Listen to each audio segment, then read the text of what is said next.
ejemplo de los primeros discípulos es aleccionador. Buscaron a Jesús y respondieron a su llamado. Escuchemos la proclamación del Santo Evangelio.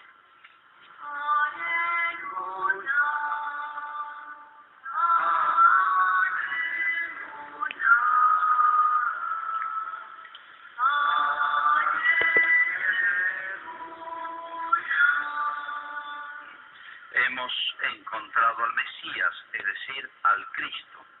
Por él nos han llegado la gracia y la verdad.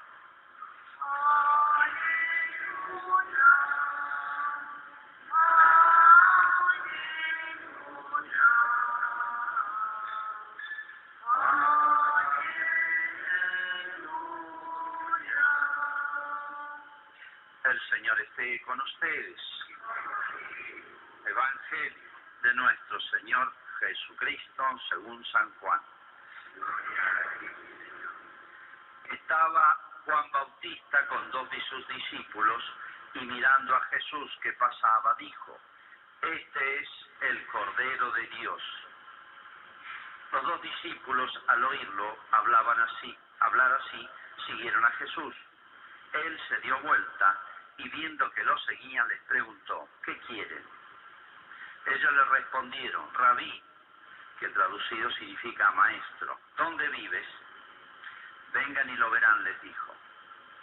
Fueron, vieron dónde vivía y se quedaron con él ese día. Era alrededor de las 4 de la tarde. Uno de los 2 que oyeron las palabras de Juan y siguieron a Jesús era Andrés, el hermano de Simón Pedro. Al primero que encontró fue a su hermano Simón y le dijo: Hemos encontrado al Mesías, que traducido significa Cristo. Entonces lo llevó a donde estaba Jesús. Jesús lo miró y le dijo: Tú eres Simón, el hijo de Juan. Tú te llamarás Cefas, que traducido significa Pedro. Es palabra del Señor. Gloria a ti.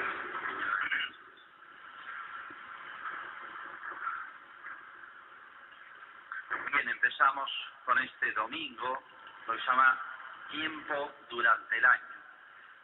Han visto que muy recientemente hemos tenido el tiempo del punto de vista religioso, litúrgico, que se llamó de Adviento. Esa palabra significa venida, advenimiento, venida, preparación de la venida de Jesús. Después la Navidad y después la manifestación de Jesús, llamado Epifanía. Esa palabra significa, se van recorriendo los hechos y las enseñanzas de Jesús, hasta que se interrumpa por lo que llamamos la Cuaresma, que es preparación para la Semana Santa. Bien, y comenzamos por el principio, obviamente. El principio de lo que llamamos la vida pública de Jesús.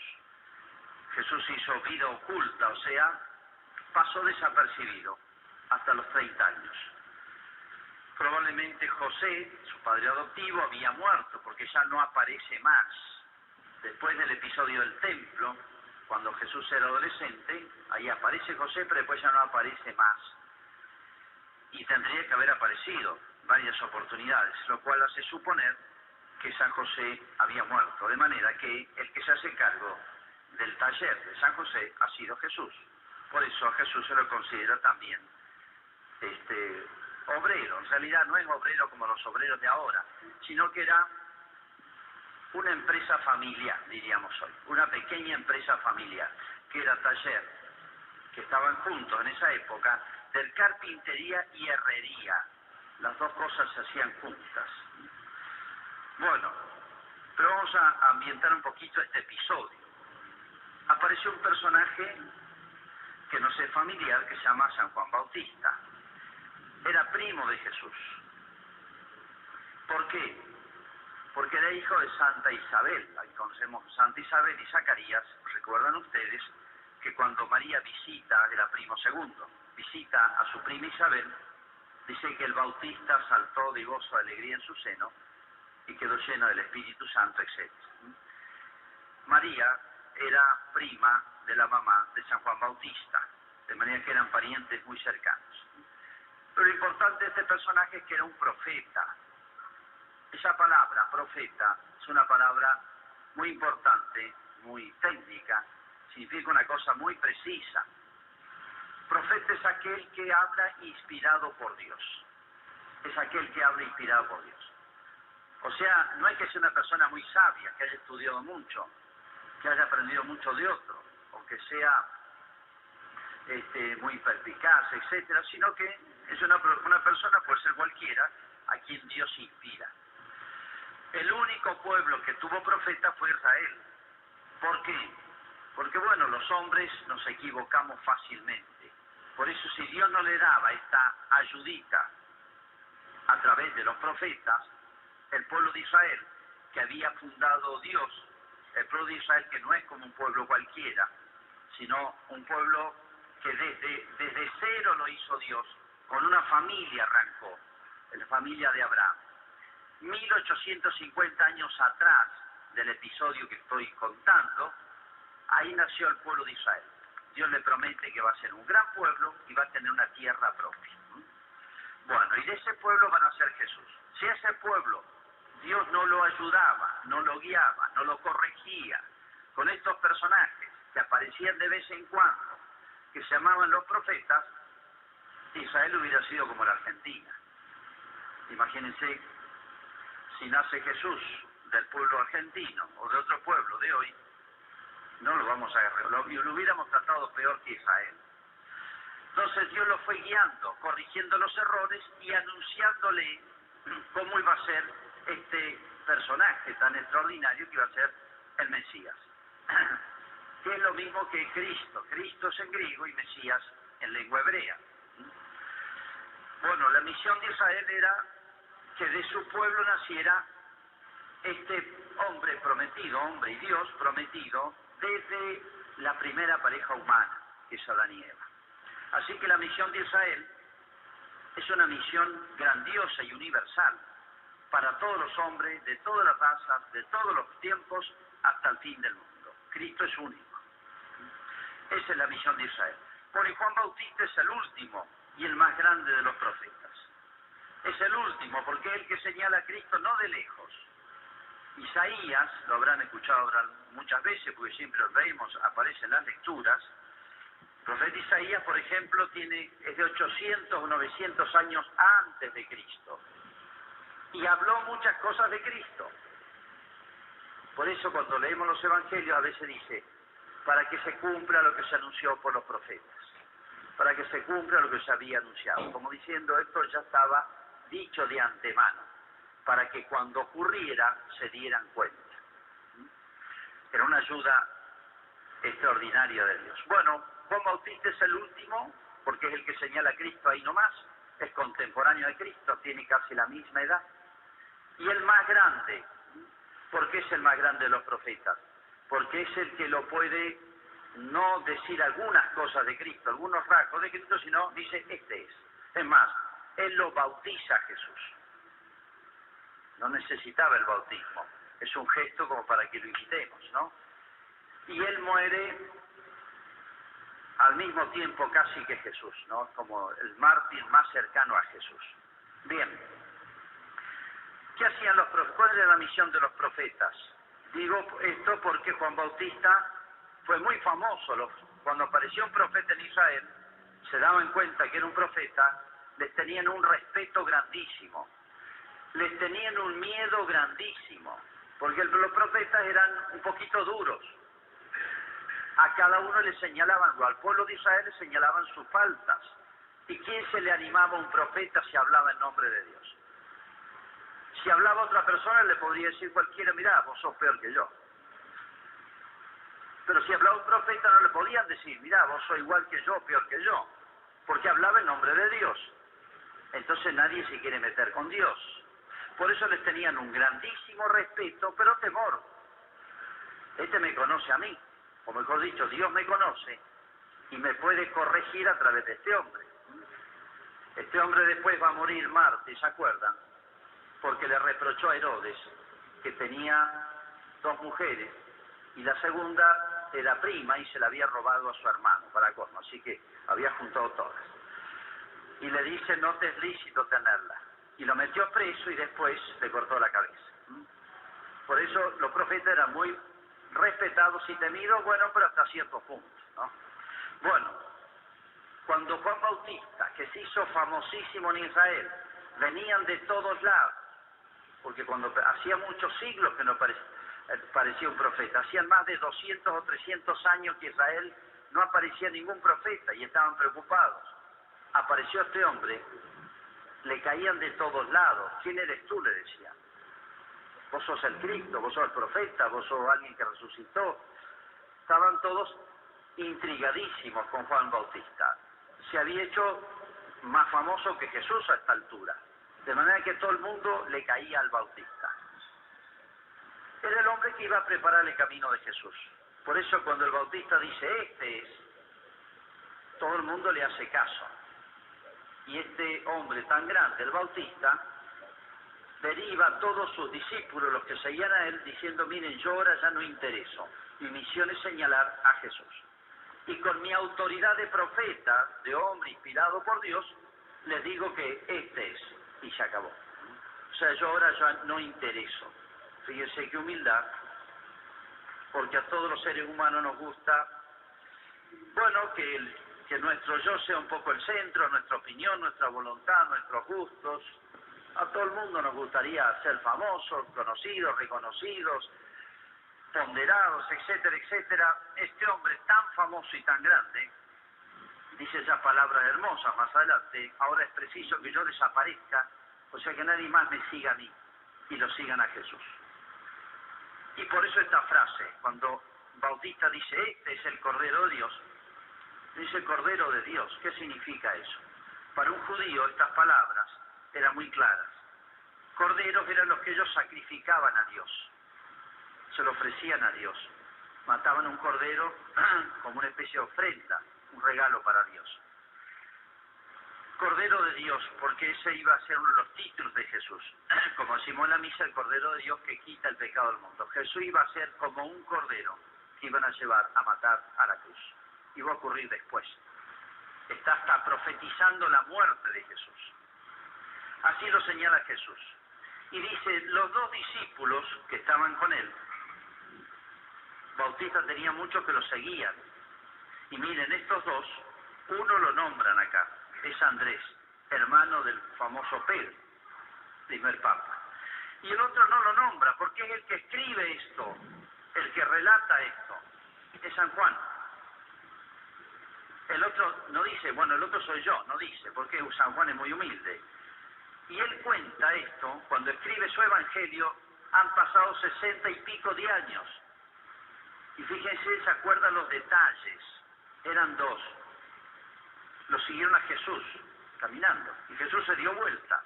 Son detalles. Y se acuerda San Juan las primeras preguntas que le dirige Jesús, ¿qué quieren? Sí, dice eso como para despertar más en ellos el interés por buscarlo. Ellos le responden rabí, lo consideran maestro, una palabra que significa un gran maestro. ¿Dónde vives? Todos los detalles, fíjense todos los detalles. Esto es de un testigo presencial, no se le olvidó nunca más a San Juan, que ahora tiene, en esa época tenía unos 17 años. No se le olvidó ni un detalle de este primer encuentro, la primera frase, la primera vez que lo vieron el rostro de Jesús, se puede decir. Y Jesús lo invita a su casa, pero fíjense otro detalle. Dice que eran las 4 de la tarde y le dicen, ¿dónde vives? ¿Por qué le dicen eso? Para los judíos la jornada era como era antes, para todos, de sol a sol, como es un poco nuestro trabajo en el campo. Esa época no había luz eléctrica, entonces de sol a sol. Uno se levantaba junto con el sol, amanecía con el sol, se puede decir. Y a la tardecita no contaba con luz artificial, así que uno, cuando el sol se ponía oscuro, ya había cenado, ya había preparado todo, ya había descansado y se iba a dormir. De sol a sol. Ellos computaban las horas así. Las 4 de la tarde es tarde para ellos. Ya es la hora de retirarse, han estado desde las 6 de la mañana levantados. Por eso le preguntan dónde vive, como diciendo, no te vamos a molestar ahora, que ya te vas a descansar. Queremos saber dónde vives para concertar una cita, queremos charlar más con vos. Y ellos tal vez se sorprendan porque este hombre tan importante, a quien el más grande profeta de Israel ha señalado, les dice algo que no esperaban, los invita a la casa. Hoy diríamos que los invitó a cenar.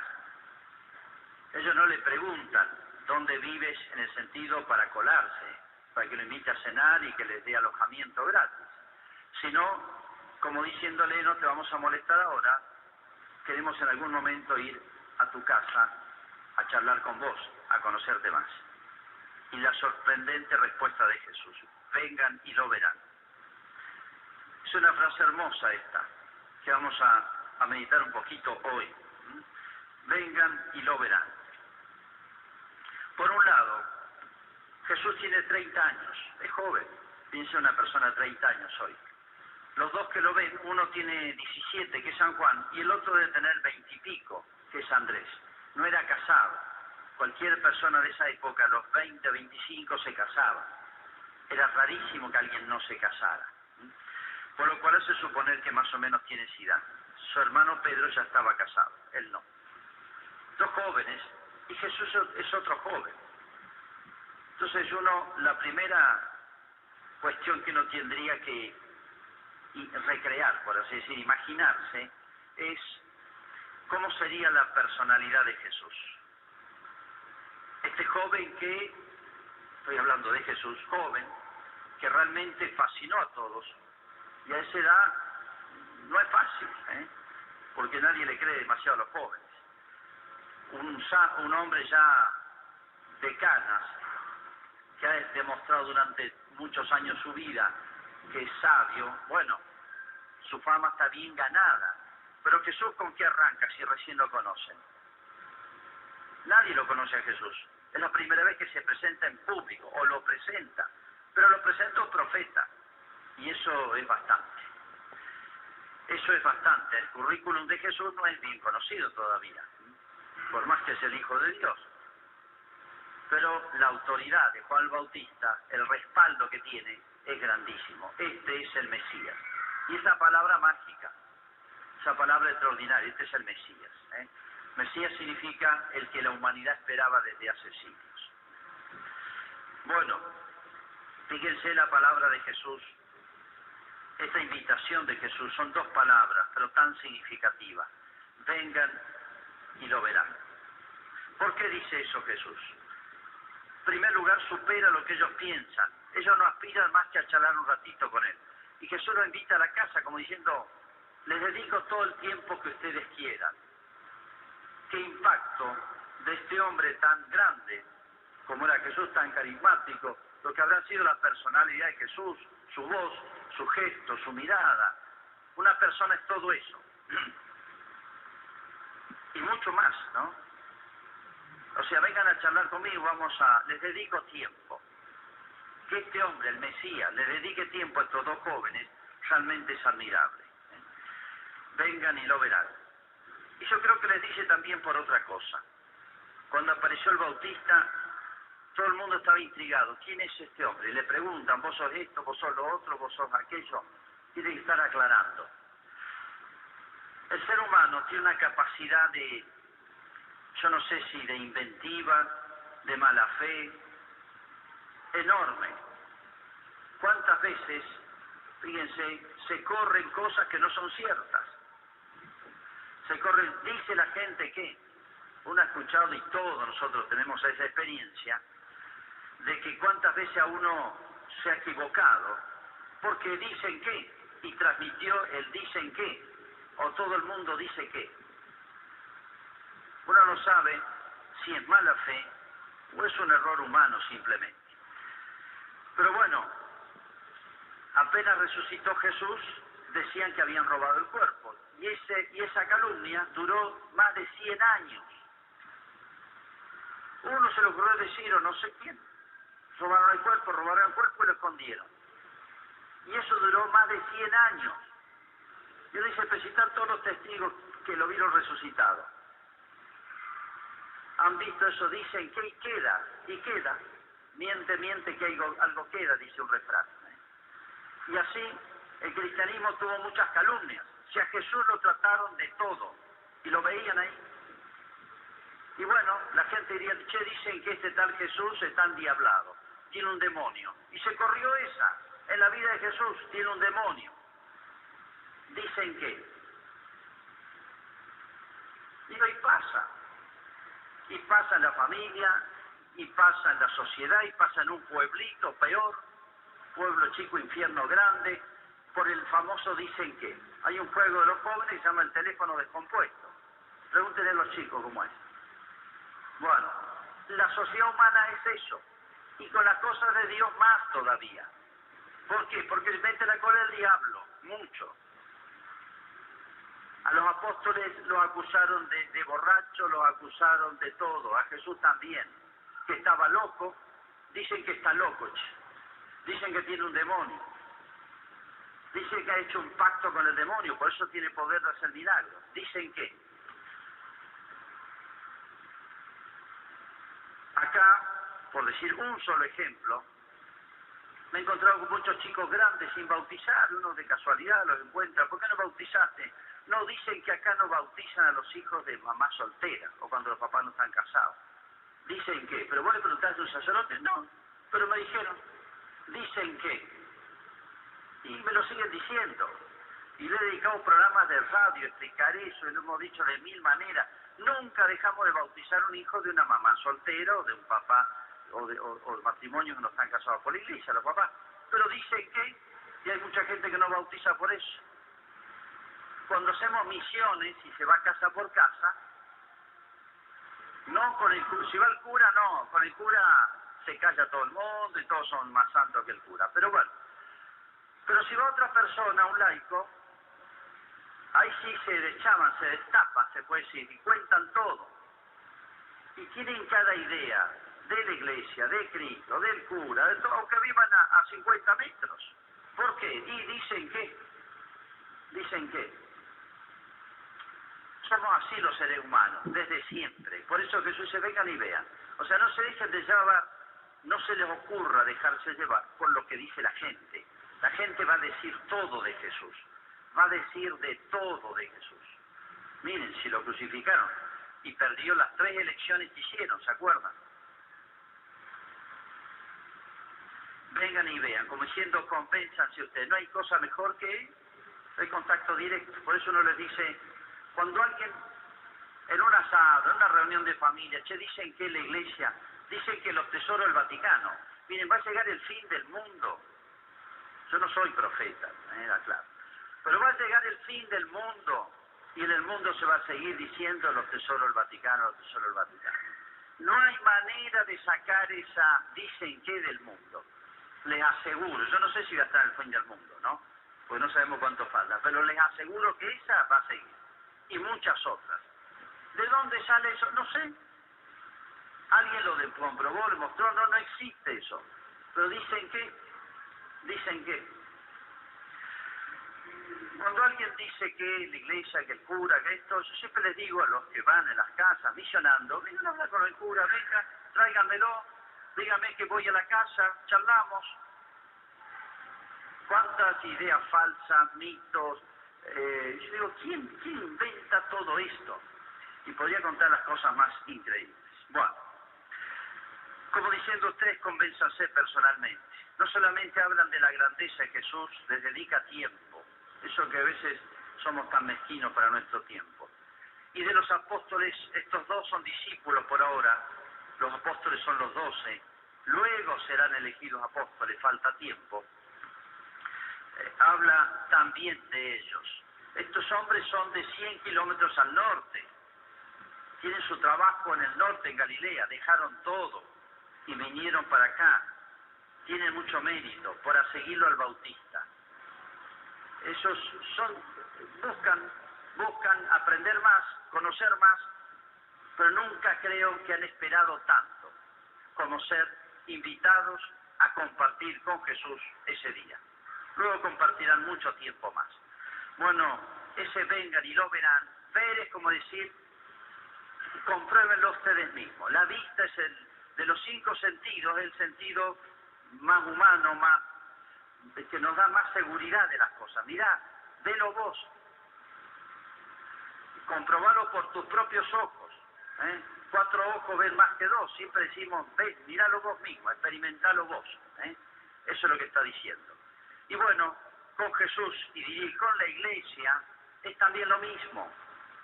Vengan y vean, pero con esta seguridad, que las cosas de Cristo, las cosas de Dios, las cosas de la iglesia también, que la misión de la iglesia es transmitir eso, son inacabables, son inagotables. Ese vengan y vean nos lo sigue diciendo Jesús a nosotros, aunque ya sabemos quién es Jesús, pero nos lo sigue diciendo. La misa es vengan y vean. La capillita nuestra de oraciones también.